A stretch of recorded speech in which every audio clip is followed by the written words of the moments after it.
So I got a small team together, and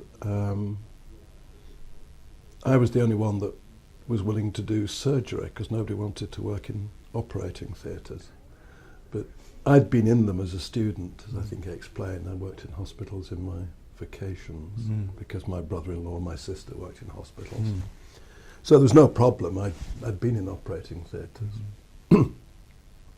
So I started there with some orthopaedic surgeons who I persuaded to let me stand around. And I also looked at them in the major settings where surgeons work, namely operating theatres, clinics and ward rounds. And I trailed after them. And when I asked them how they trained their juniors, they said, well, it's an apprenticeship. That was the most common word I came across. And the other one was they pick it up by osmosis. What do they mean by osmosis, you think? Well, you just kind of by standing around and watching. There's always a joke among surgeons, teach one, do one. No, sorry, watch one, do one, teach one. So you're supposed to go and pick it up, you just pick it up. And this word osmosis came up really quite a lot. And so that, of course, confirmed me that I just had to stand around and watch what they were doing. And the result was they all had their own. It was a highly idiosyncratic thing because it was so informal. And effectively, some of them would simply give like little lectures or almost ignore the juniors. The juniors just trailed along and watched. As they got a little bit older, they would assist. Others were very, very skillful at cross-questioning their juniors, particularly on ward rounds or in clinics. And so I then, of course, following my earlier instinct, I wanted their actual words. Now this was going to be quite tricky, because in operating theatres, you're gowned, it's very difficult even to make notes.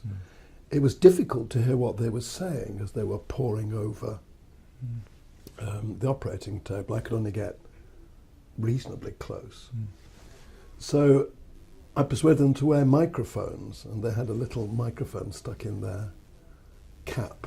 I was desperately hoping it wouldn't fall out into the patient, and it was trailed down the back of their green gowns, and they tucked the battery into their back pocket. And then I recorded, and it was quite good. It picked up what the surgeon said and what the juniors said. And I tried that there, and I tried it in several hospitals, including Papworth, where they were doing heart transplants and that kind of stuff. And then, of course, I did interviews with the consultants and with the juniors. And I did a survey of the juniors and then combined that all. You mean a questionnaire type survey you're talking about? Yes, questionnaire type survey, so it was pretty well what I'd done at the Lumley study, a generation kind of earlier, and just repeated all the techniques I felt comfortable with. I moved back and forth between them, so I did interviews, and then I would do a bit of a questionnaire bit, and then the questionnaire would alert me to certain things. I would use as I'd done at Lumley, something that was fairly closed, but also questions that were open and required them to write stuff in. To write stuff?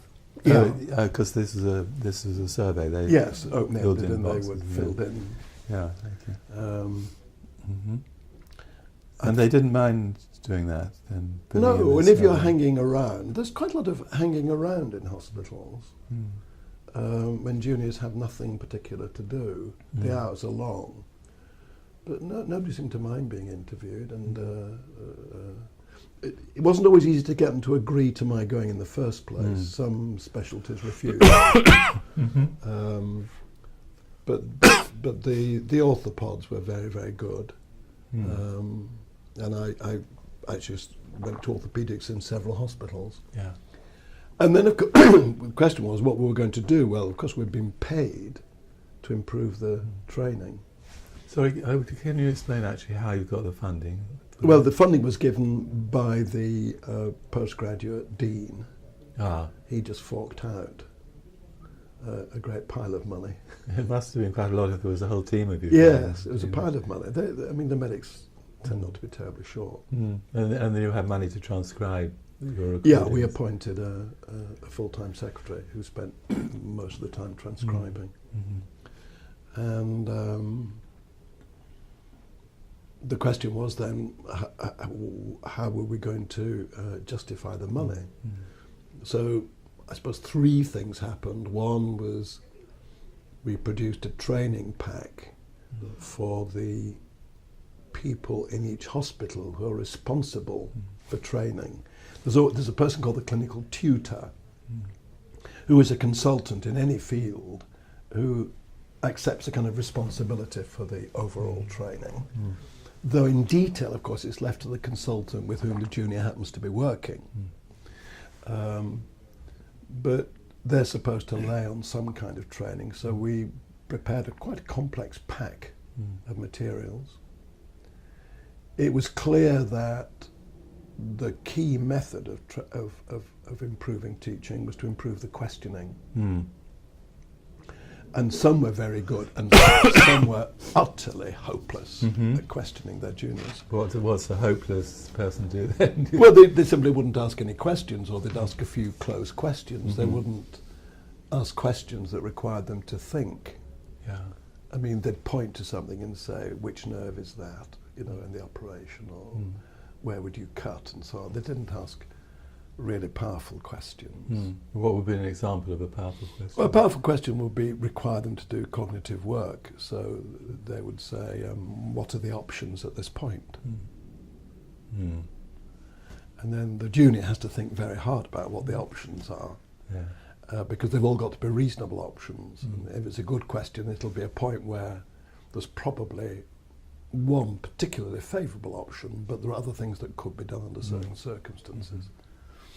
So what we did was produced books on the training of juniors, on the job training we called it, and produced two books, one for surgeons and one for physicians, because it became clear that physicians are very, very different. And the apprenticeship mode is particularly strong with surgeons, less strong with physicians.